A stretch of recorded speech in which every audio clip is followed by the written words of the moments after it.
Alors, je vais faire l'astrologie de Lena Headey, qui joue dans la série de Game of Thrones et qui joue aussi dans la série de Terminator que j'ai regardé. Du coup, je parle que de ce que je connais, les séries qu'elle a jouées, mais apparemment, elle a joué dans beaucoup plus de séries que ça.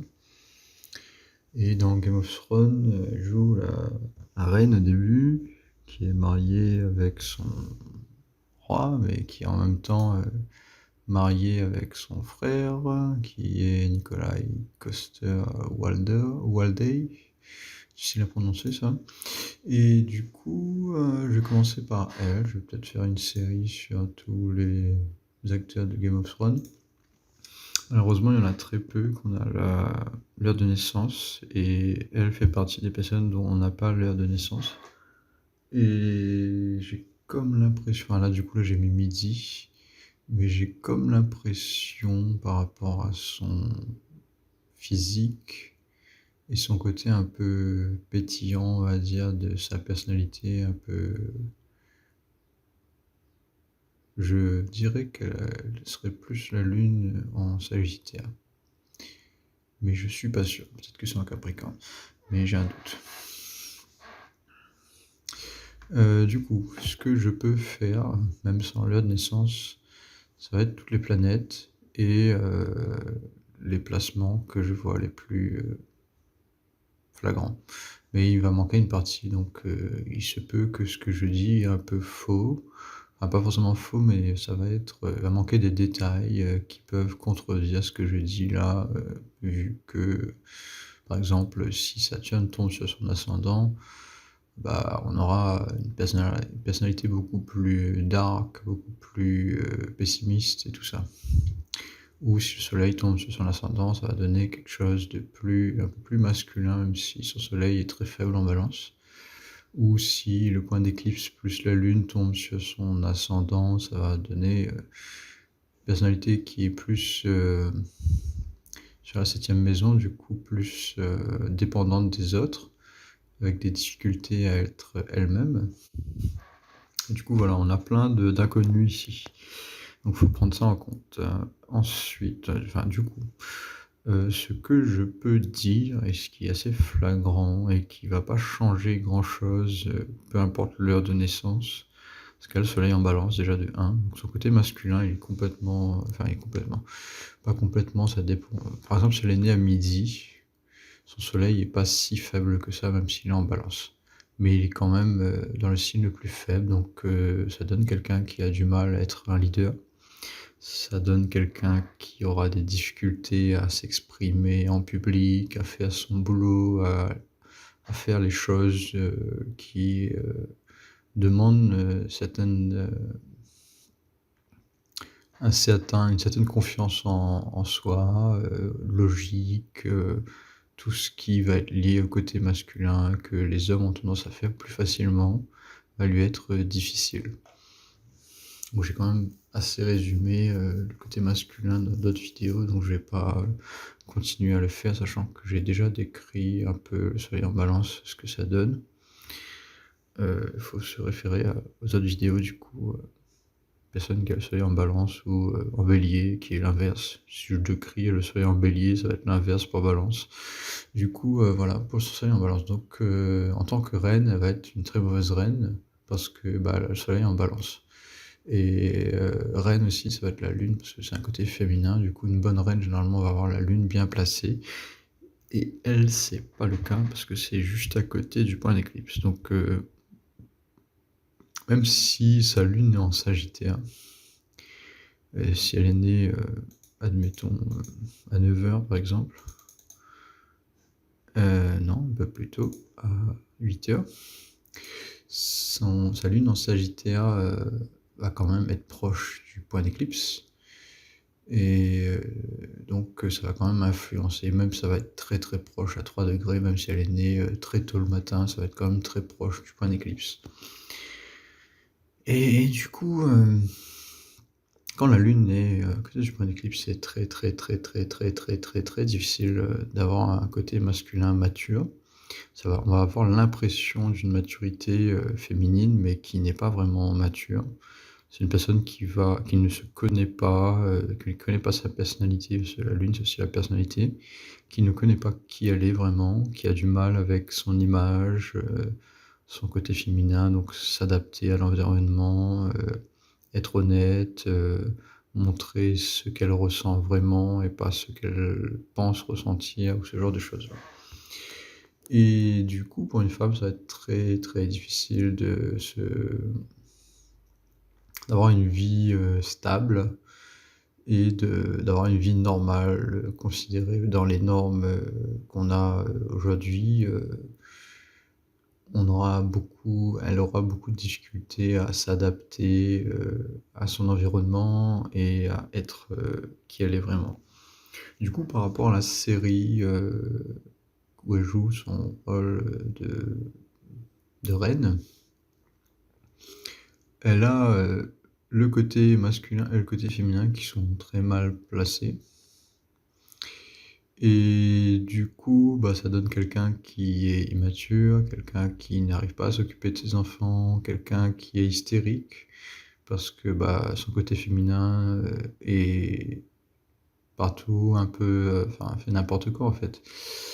On a exactement ce qu'on voit dans, le rôle qu'elle joue, en fait, dans le série Game of Thrones. Elle joue une femme, hystérique, qui, s'occupe, assez mal de ses enfants, on va dire, qui, veut manipuler les autres, qui veut jouer un rôle et tout ça.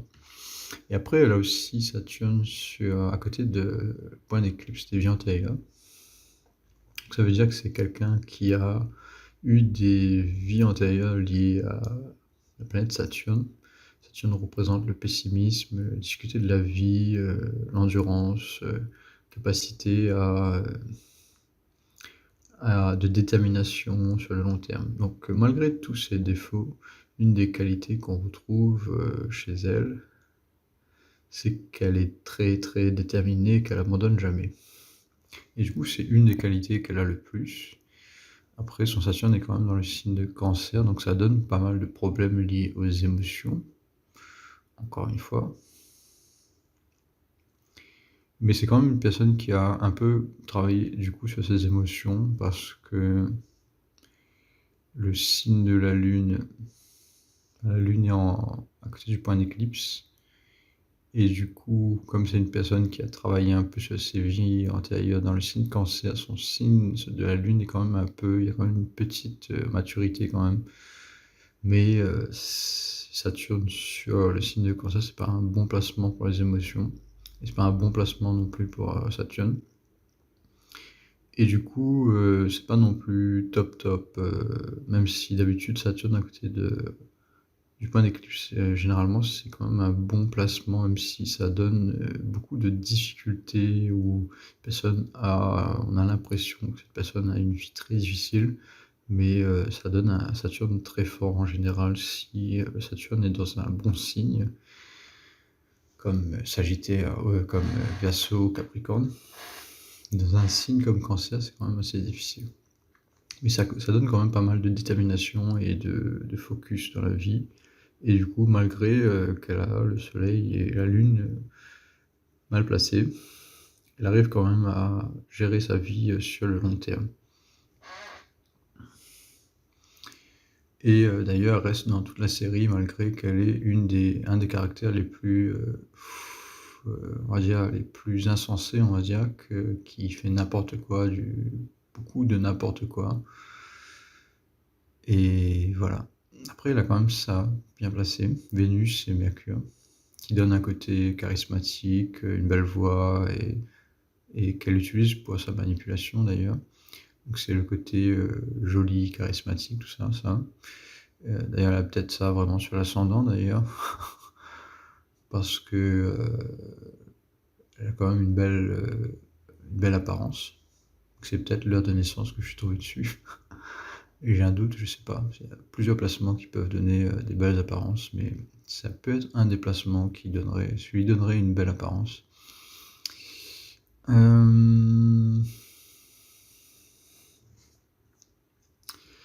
Après Donc la lune, le côté hystérique, le côté, après en général, là, je dis hystérique parce que je sais, le rôle qu'elle joue dans cette série.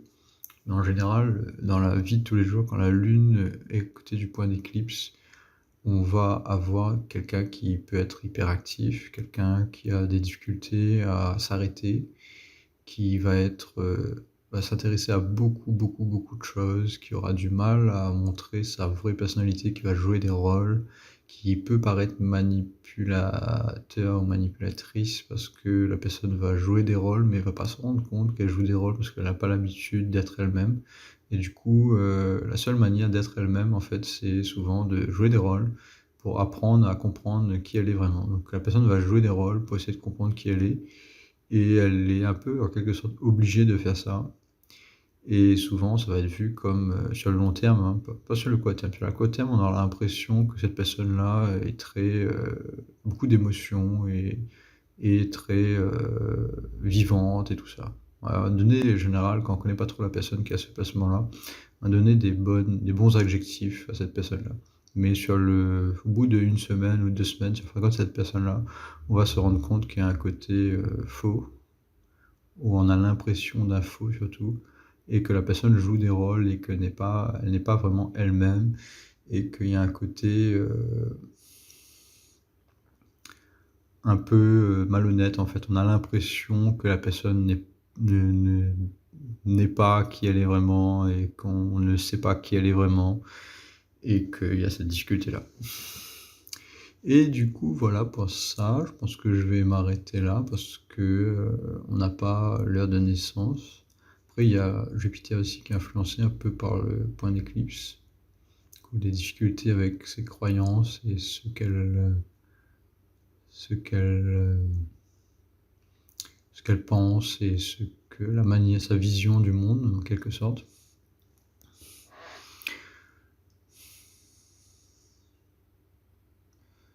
Et du coup, voilà. Après, sa lune, c'est sa planète personnelle, donc malgré tous ces problèmes qu'elle a au niveau de la lune, peut quand même apprendre à gérer, enfin, c'est sa planète personnelle. Si sa lune, si c'est l'heure correcte de naissance, sa lune est sa planète personnelle, ce qui n'est pas sûr. Sinon, ça serait Vénus.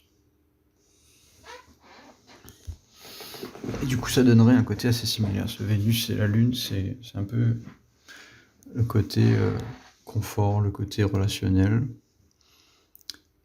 Sauf que Vénus est un peu plus neutre, dans le sens où c'est plus le confort des autres.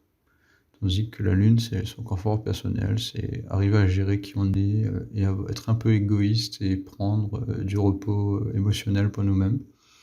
Et du coup, c'est pour ça que les personnes qui ont la Lune à côté du point d'éclipse vont avoir du mal à prendre du temps pour eux-mêmes et récupérer de l'énergie émotionnelle. Parce qu'elles sont tout le temps 24/24 à essayer de comprendre qui elles sont et ne se reposent pas du coup. Et du coup, voilà pour Lena et Dee. Après, elle joue aussi le rôle de la mère de John Connor dans la série de Terminator. Et du coup, elle joue un rôle très froid, une mère froide qui essayait de gérer son enfant. Et bon, après, son rôle n'est pas très important. Enfin, c'est pas un rôle vraiment comme dans Game of Thrones. Et la série a été coupée assez tôt, donc, mais on voit un peu plus ou moins le personnage qu'elle joue un peu une mère froide qui essaye d'élever son enfant, mais qui a beaucoup de difficultés, et voilà, et qui fait pas mal d'erreurs. Du coup, voilà pour Lena et Dee.